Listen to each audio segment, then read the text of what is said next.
మనం ఈరోజు స్ఫూర్తిదాయకమైన వ్యక్తి గురించి ఒక చిన్న విషయం తెలుసుకుందాం.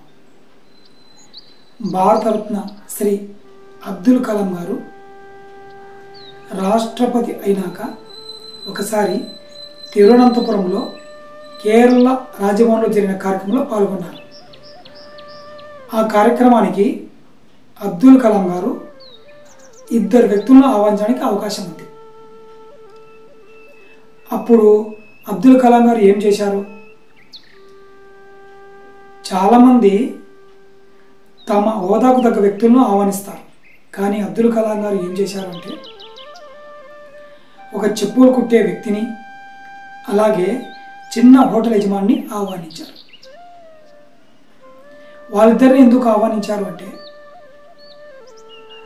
అబ్దుల్ కలాం గారు తిరువనంతపురంలో చాలా కాలం శాస్త్రవేత్తగా పనిచేశారు.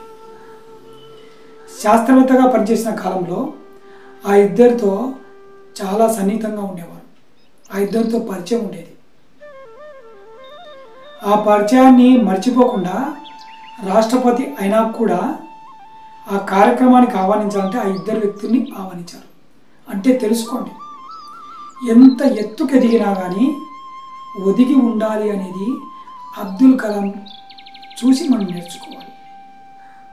మనం ఎంత ఎత్తుకైనా ఎదగవచ్చు, కలెక్టర్ కావచ్చు, ప్రధానమంత్రి కావచ్చు, ఎంత గొప్ప వ్యక్తి అయినా కానీ మనము కింది స్థాయిలో కింది నుంచి పరిచయం ఉన్న వ్యక్తులను ఎప్పుడూ మరవరాదు.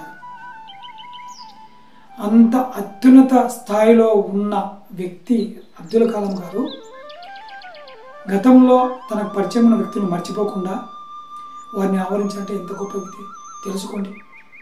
కాబట్టి మనం అబ్దుల్ కలాం గారి చరిత్ర చదువుదాం, ఆయన ఆలోచన దృక్పథాన్ని మనం అలవరుచుకుందాం, వారిలాగా ఎదగడానికి ప్రయత్నం చేద్దాం.